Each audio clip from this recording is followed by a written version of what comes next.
In this video, we're going to be making these 3 different styles of glasses cases. We'll start by printing out the pattern. All of my patterns are available for sale on my Etsy store, along with several other things that I make. You can find that link as well as the links to everything I use in this video in the description below. The front page of this pattern is a useful guide that shows dimensions, a list of materials, and a rough overview of everything entailed within the pattern.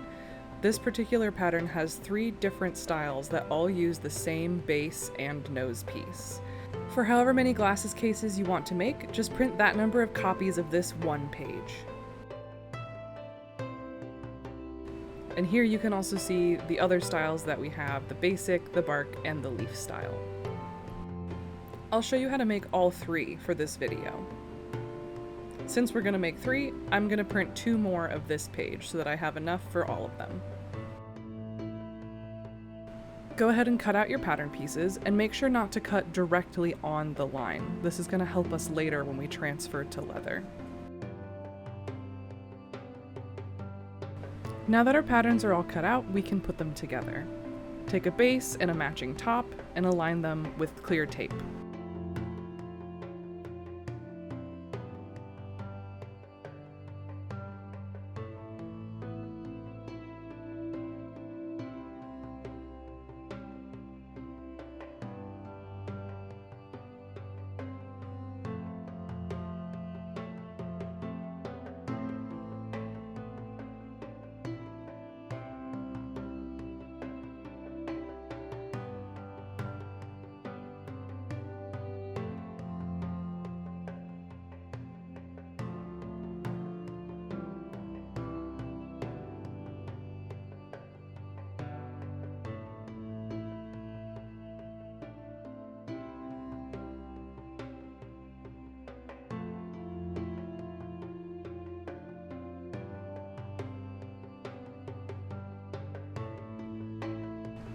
Now that you're done, you should have 3 pieces and 3 nose bridges, and we can put them on our leather. We're going to do this with some cheap masking tape. The reason you want cheap masking tape is so you can see the pattern through the tape. That's going to be important for punching holes later.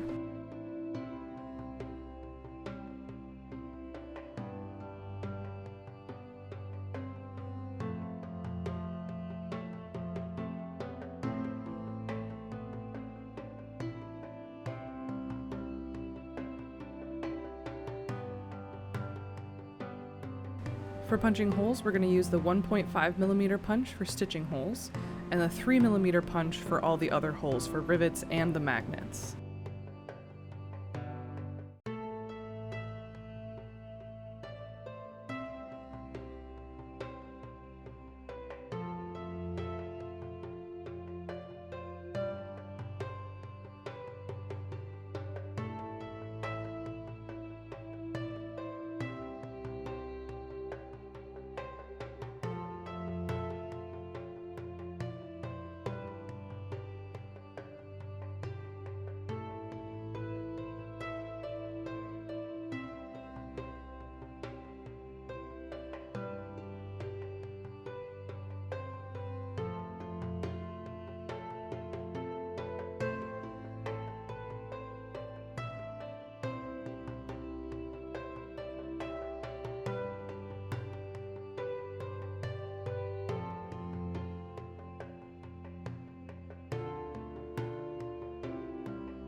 Now we can cut out our pieces following the actual line of the pattern. Once you remove the paper, you'll have a nice leather piece with no markings on it and all of our holes punched.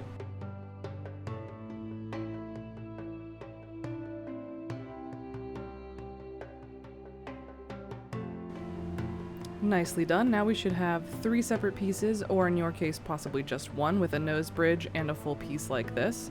And just to give you an idea on how it assembles, this piece folds up, this piece folds down, and we stitch the sides. But before we do that, we're going to add a nice little detail along this front. It's totally optional, but it looks really good. To give myself a guide, I like to use this tool called a stitching groover. I technically use it incorrectly, but you can adjust it here to get the width that you want. And normally that flat piece would go along the edge of your leather, and that kind of pointed piece would be what leaves a groove. But I actually like the mark better that I get with the flat piece, and I use it to give myself a decorative border on things. In this case, I'm using it to give myself a guide that I'll cut with a swivel tool later. First, you want to wet your leather. You can just wet the edges, but it's generally good practice to wet all of your leather so that it doesn't shrink or dry in an uneven way. I think this probably matters a little bit more for leather that's thicker than this. It's about 50-50 on whether or not I actually do the full thing.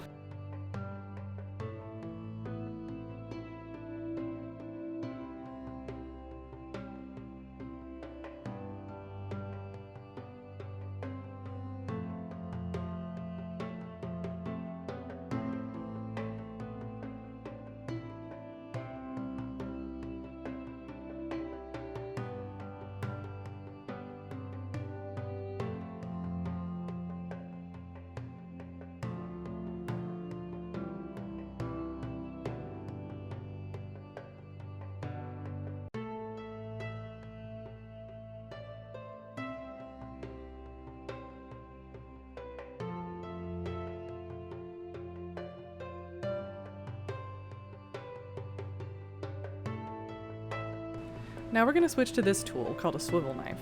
It is a knife, and it has a swivelly top so that you can carve all kinds of cool shapes. I have a ceramic blade, but you don't necessarily need one, and there's all different kinds of blades for different designs and patterns you want to make.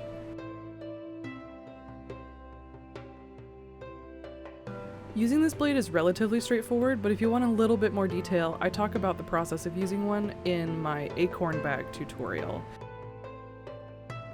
For those of you doing the leaf style glasses case, we're also going to cut some designs in after wetting the surface. This is called casing your leather. It's fun to watch. You can see it get absorbed by the leather.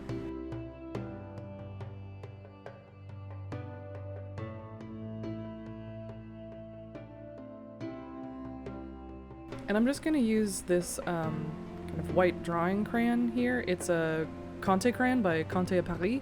It's just a nice sort of soft drawing pencil. It's almost like a pastel pencil, but not quite. I have a link down in the description along with everything else that I use in this video. This I find works really well for drawing on damp leather. It wipes off nice and easily, and it's great for sketching your design before you go in with a swivel knife.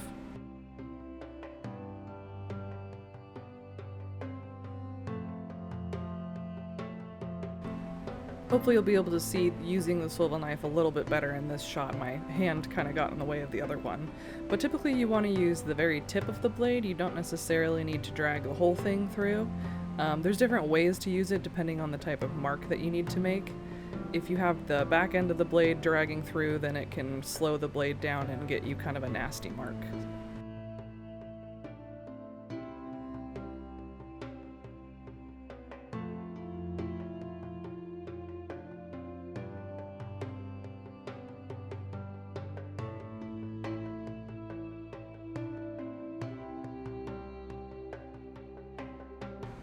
The next thing we're gonna do is take this guy. This is a crosshatch beveling tool. It's one of my favorite tools to use when tooling, is what it's called.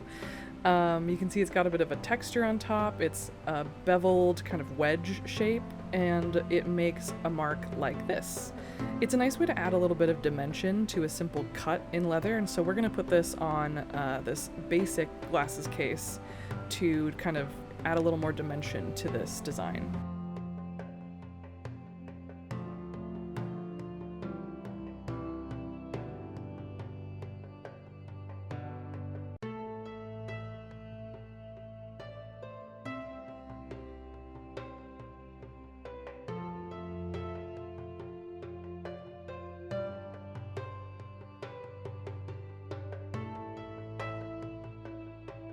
A tool like this can get a little bit finicky to learn, but once you get it, it's a super easy thing to use. You basically just need to keep the tip of the wedge pressed into the cut. You don't actually want to press too far down on the back side of the wedge, and you just kind of let it glide along your cut while tapping lightly with the hammer.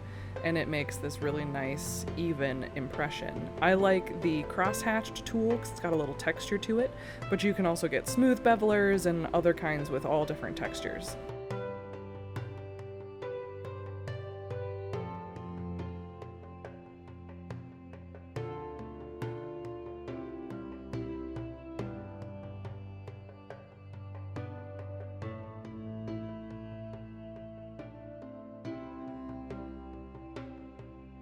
We're also going to add some tooling to the leaf design that we cut into here earlier.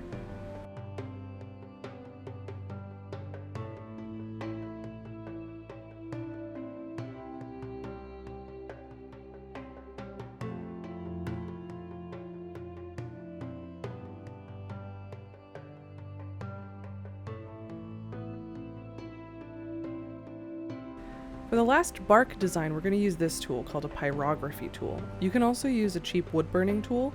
This works the same way, but it gets a little bit hotter than some of the cheaper varieties. You use a stylus like this shown here, and it has different tips that you can change out depending on the line you want to make. In this case, I'm using a tip that has a large ball point because I like a more stylized line when I'm doing something like a bark texture. I prefer to use a tool like this for doing textures like this because unlike a swivel knife, I can get a lot more variety with my line, which I find adds a lot more character to the look overall.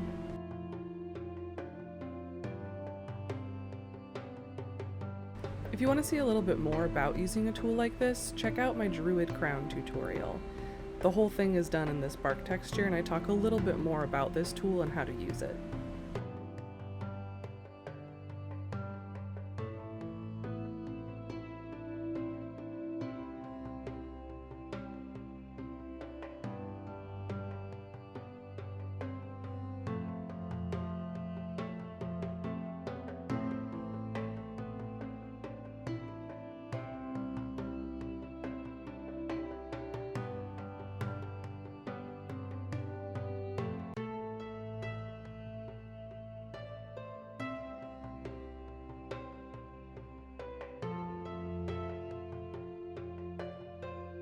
Now we're moving on to stain. I'm using these colors. I have 3 sets of EcoFlow Waterstain, which is a water-based leather stain.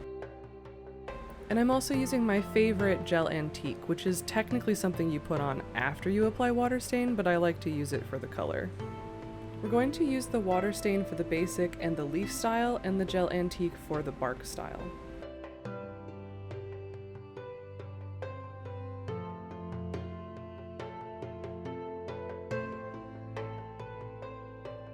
I go into detail in my other tutorials about how to use this gel antique, so I'm gonna focus more on the Waterstain for this tutorial.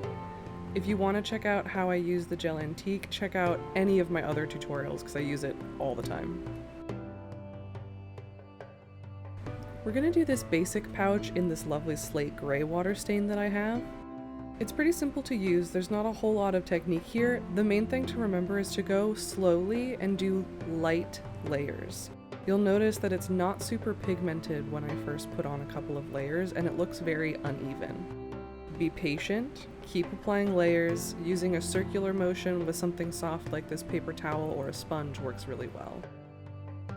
For the leaf glasses case, I'm going to show you a little trick that I use sometimes with Waterstain to get a brighter, more opaque color.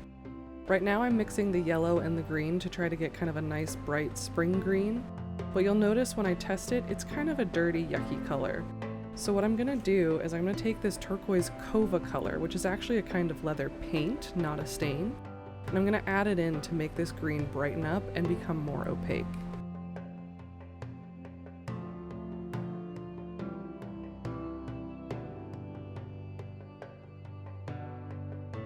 Leather paint applies slightly differently than leather stain. It doesn't soak in quite as much, and it behaves a lot more like an acrylic paint or something you might be more familiar with.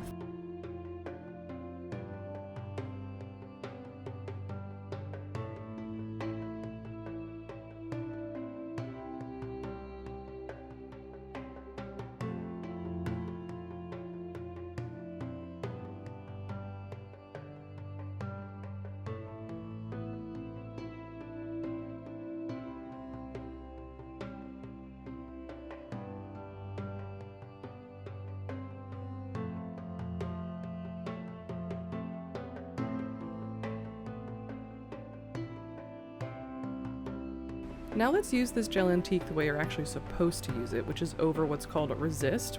It's effectively what a stain or a leather paint is. So you can see here on this leaf we have all these beautiful carved designs, but they don't stand out very well. Our gel antique is going to stick into those cracks, and once we wash it off, it'll remain in the deeper parts but not the higher parts, and act like a nice weathering wash. We're also going to add some black gel antique to this plain case to put some contrast in the design we have on there as well.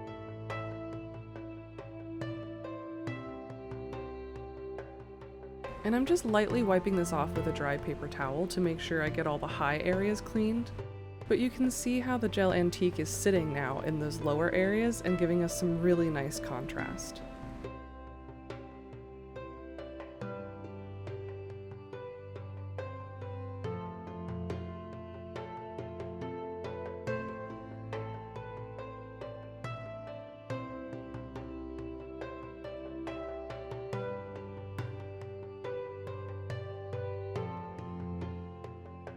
Let's add a fabric backing to these pieces. This makes it look super cute, and it also gives it a little bit more durability and longevity over time.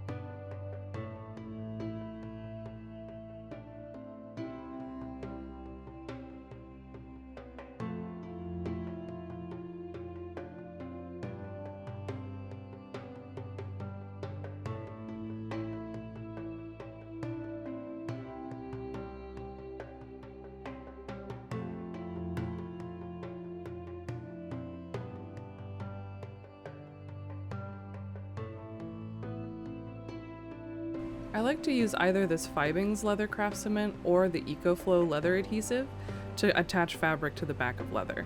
I find that it's a little bit less difficult to apply than something like barge cement, and it lasts really, really well.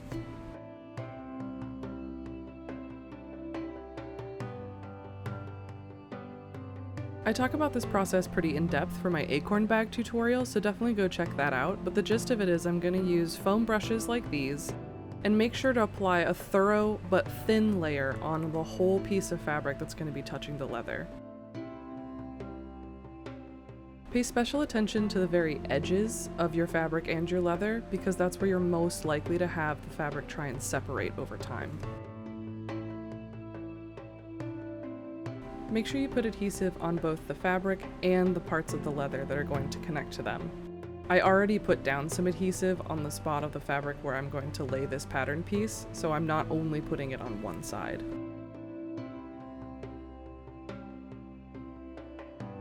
Unlike contact cement, you actually want to press the two pieces together while the adhesive is still slightly wet, and then you'll leave it to dry overnight.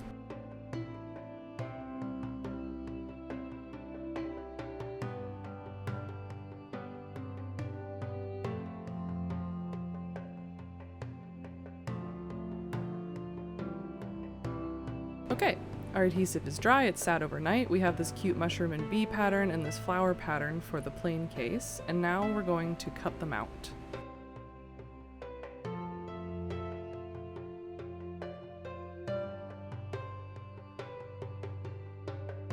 You can use scissors or a sharp box cutter, just make sure you're as close to the edge as possible without accidentally cutting up the leather. The last step before we start stitching is to reopen these holes that we've now covered with fabric. I just use a sharp awl like this one and make sure to poke in all the holes from the rivet holes to every single stitching hole. You'll thank me later.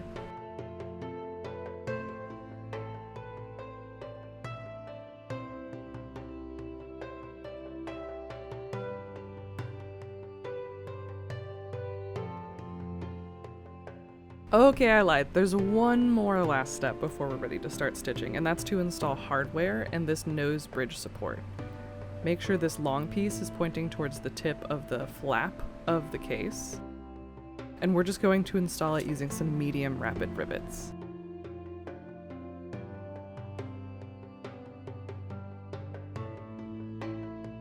I love this container that I use to store my rivets and other hardware. I think it's called a Viewtainer, and it has this nice squishy top that lets you squeeze out however many you need.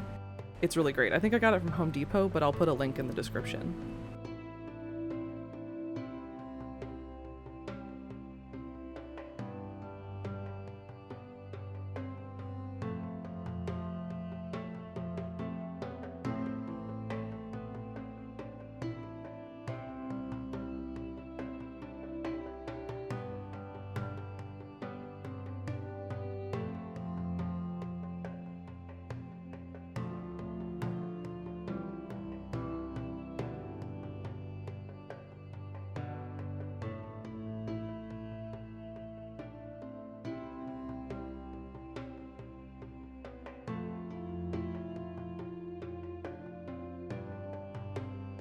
I'm going to use my teeny tiny anvil and rivet hammer for this, but you can use any kind of hammer and a flat hard surface in order to get these rivets attached.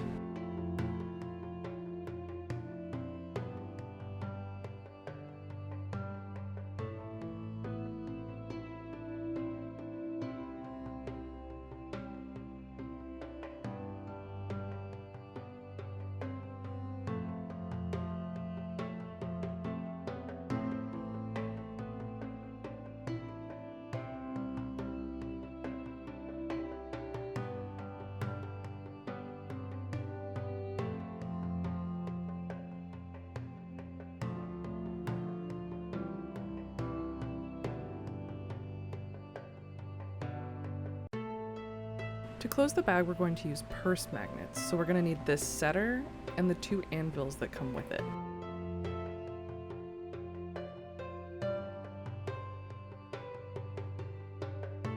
Each anvil piece has a different indent, or opposite of an indent, protrusion I guess, in it, so that it fits a different piece of the magnet. So this piece would sit in this part with an indent so that you can hammer it in and it keeps the correct shape. This setter is slightly domed on one side to help create a nice rounded rivet finish, and flat on the other to hit with your hammer.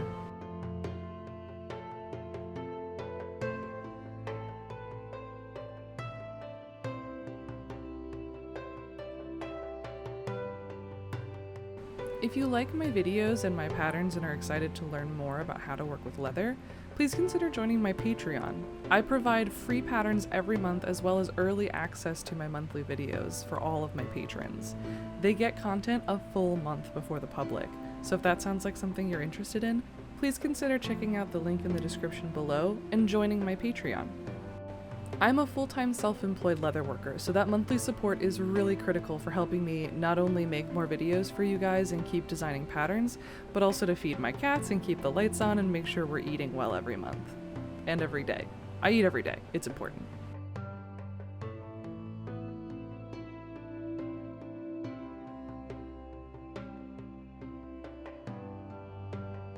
Do the same for the bottom part of the case as well, but make sure the magnet's on the opposite side.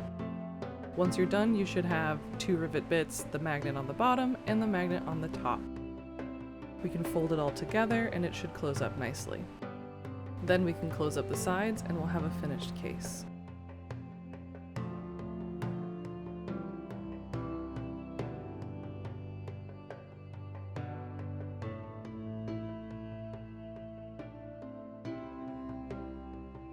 To stitch these sides, we're just going to use a super basic saddle stitch, which is kind of a foundational stitch for most kinds of leatherworking. You'll need 2 needles, some 1mm waxed thread, a lighter, and something to cut with. I go over this process in a lot of detail in my very first tutorial, the box pouch tutorial, so I'm going to keep it kind of quiet and we're just going to stitch together for a while. If you need more details, definitely go check that bit out. What I'm measuring here is 3 times the length of the distance that I need to stitch, plus a 4th length just to have a little bit extra. That's typically how I'll measure how much thread I need for any saddle stitch.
Sometimes the fabric backing or the way the thread is knotted or something can make it hard to pull it through, so I have this tool here, which is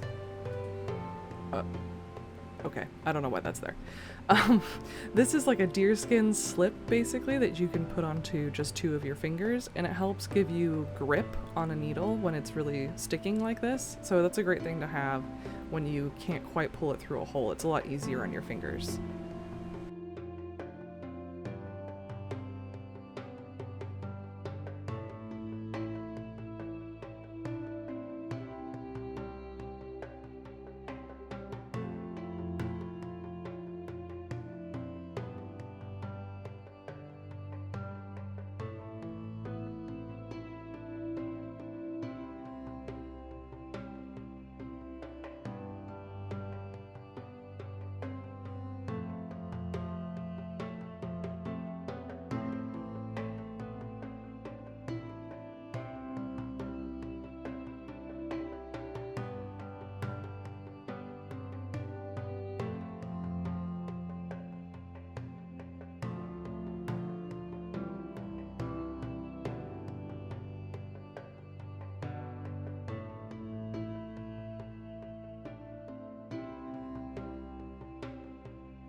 Just like when sewing, when you reach the end of your stitch line, back stitch by a couple of stitches, and then we'll be able to cut it and seal it off with our lighter.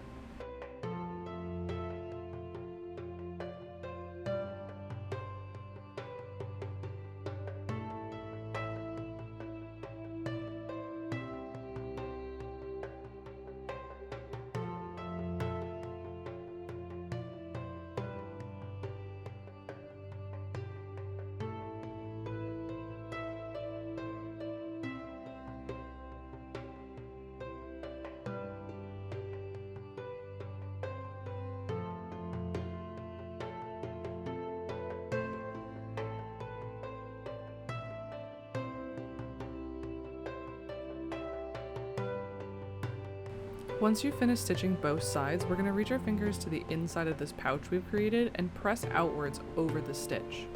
This is going to allow us to create a more rounded opening rather than this flat concave shape we have on the other side. You can see this slants inwards, whereas this opens roundly. We want to press from the inside over the stitching line to create that open pouch shape so that we have room for our glasses in here.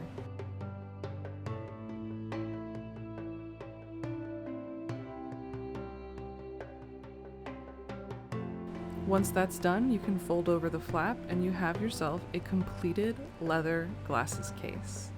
Well done, and thank you for watching this video. I hope you enjoy your new case.